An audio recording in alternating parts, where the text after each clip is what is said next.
So Trump tells you the type of people that were flooding into our country from all these different places. He said they're bringing in their worst. They're not bringing their best. They're opening prisons up. They're letting in certain type of individuals that rhymes with the word apist, ape. You know, those people, y'all didn't believe it. So now that we getting ready to put it in your face, you still got so much Trump deranged syndrome. You're still going to say something like, well, yeah.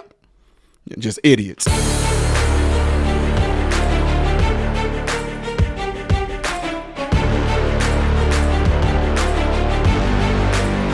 How are you good people doing? Welcome to the channel. I am Ty Smith. You're watching my channel, Modern Renaissance Man, which I'm greatly appreciative of. Make sure you guys are following me on the platforms that you see above and below. Click the thumbs up button right now to get my video content constantly recommended to you. And if and when you do subscribe to the channel, click the bell notification. That way it will bring up another tab to allow you to select all notifications. All right, that way you'll be notified when I post a video. Don't forget to go over there and check out my other YouTube channel and subscribe to it. It's called Man, Husband, Father. It's for everyone, so you don't have to worry about any political commentating going on over there. It's literally about being a man, husband, father in that particular order. Everyone is welcome. It's good for men and women, period. Trust me, we're going to be talking about things that's going to be good, great, uncomfortable, the good, the bad, the ugly, all that good stuff. All right, the link is in the description. All right, appreciate it. So, ladies and gentlemen, I have to get straight to the point and tell you guys that Trump was 100% absolutely right when he said that these different countries with our gates being open, you know, I told you guys before that for the past 4 years, America was like the biggest whore that anybody can come to and do whatever, come in whenever they want to and all that because of the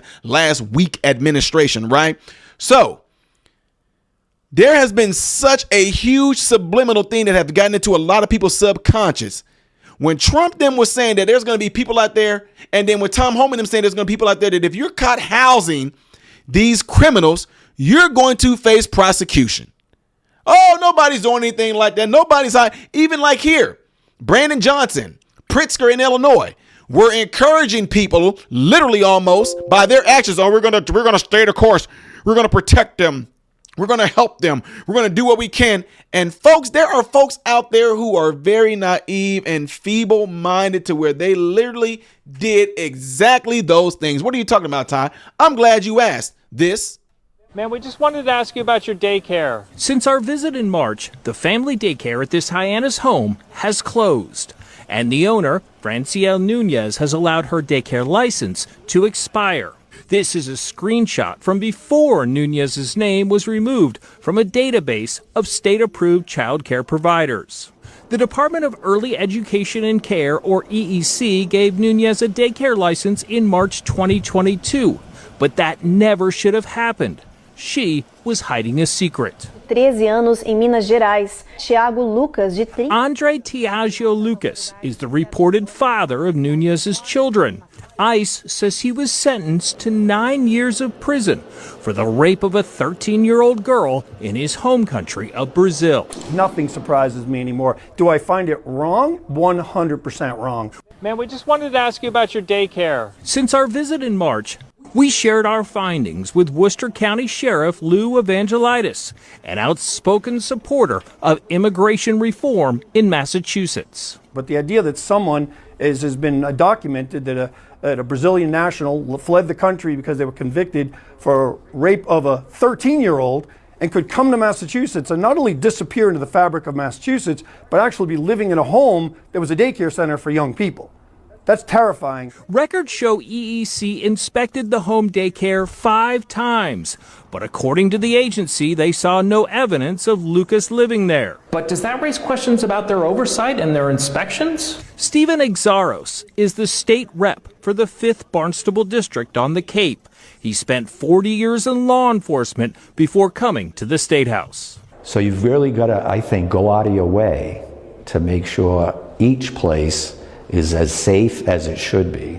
We shared our findings with Worcester County Sheriff Lou Evangelitis. And that's with proper background checks, looking around when you visit to see if there's any signs of anything wrong. How we doing, guys? Good, how you doing? Not too bad. Nunez called Barnstable Police on us when we tried to speak with her. Can I leave you my card in case you have a lawyer or someone else who'd like to speak with me? EEC confirms it did not learn of Lucas's connection to the daycare until 4 months after his highly publicized arrest. Our children are innocent, and when they go to a daycare, It's almost like we're putting their lives in the hands of others. And that's with proper background checks, looking around when you visit to see if there's any signs of anything wrong. Ladies and gentlemen, there you have it right there. You see what I'm talking about? Do you see what I'm talking about? You have these people fleeing their own country.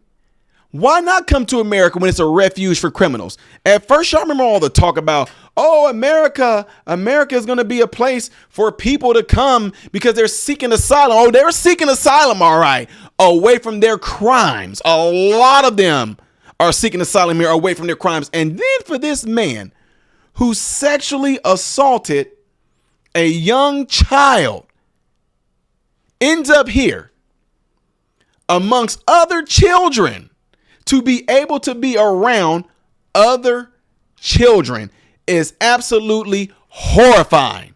Now, what's interesting about this as well, husband, I got family members that have personal daycares. There are some tedious questions that are asked. Are you married? Things like that. Husband, because the number one thing you want to do is protect the children. If you're married, what is your husband's name? Run that in a database too. Do you know how horrific it would be for them to hide something like that from you, and then for you to later find out that a man like that was in a house around your children? Now you got to go and ask your children a question or questions that will have your heart beating, and you're just sitting there praying to God that your child says no. Baby, did anybody touch you in your private areas? Let's just keep it real. Was there a man there anytime y'all were there? Did you see a man? Showed in the picture on the internet. Was that this man? Yeah. Did he ever touch you? You have to ask your child that question because the man is sick. And for her to be housing him, knowing most likely what this man was about, or maybe not, maybe she didn't know that he was like this. But these are the things that we're talking about. These are the things that we are dealing with, is that you have individuals here. I don't care who they are. You can say what you want to. You can call folks Karens and Kens all you want to. But there's nothing wrong with asking questions. If you're dropping your child off at a daycare, I will be asking some questions out of this world. Who are you? Where did you come from? What did you used to do? Where did you used to work? Where did you go to school at? And I'm going to run your name as well. And if you got a husband, I'm running your husband's name as well to protect my child. Nothing against you. It's everything for the protection and the well-being of my child. And there you have it, ladies and gentlemen. When people want to come at Trump, when Trump's saying they're not letting in their best, they're letting in their worst, they're letting in criminals, robbers, they're letting in murderers. Oh, look at Trump. He's been xenophobic. He's been racist. He can't stand brown folk. He wants everybody speaking English. You do all of that. And and other people that have podcasts, we just keep bringing y'all story after story after story. Because you know what happens? When Trump says something, you know what I do? Let me go and see. Let me go and see if there's anybody coming into this country like Trump saying, because I want to know just like you do. But then when I bring light to it and show it to y'all, what are you going to do? Oh, they were doing that. When you're going to make up some excuse instead of saying, you know what? He's right. They are emptying these prisons and everything. I look at Venezuela. Go look at Venezuela right now. And a lot of places that had these prisons, and look at the crime rate. Look how it dropped off. Look at the prison systems and how they they are low. Wonder where those people went. Yeah. Anyway, I'm glad to be bringing you guys this information. Okay. Let me know what y'all think it is. Do you know of any other stories like this as well, where someone like her were housing an illegal who was running away from his criminal past? Let me know in the comments below after this video. Do not forget to do what you guys see in the animation right here to help my channel out, please. And y'all were very responsive as far as finding out that you were unsubscribed from the channel, because already within like a few days, it jumped up 500 people. So I told y'all a lot of y'all were unsubscribed from the channel. YouTube does that. If you want to see the next video that I will be doing in order, it's going to be the one up there. Things I do as a variety will be right here. I am Ty Smith, Modern Renaissance Man, hoping and praying that every last one of you guys have food, shelter, and clothing. Most of all, praying every last one of you guys in great health mentally, physically, emotionally, spiritually. God bless you all. Be Jesus.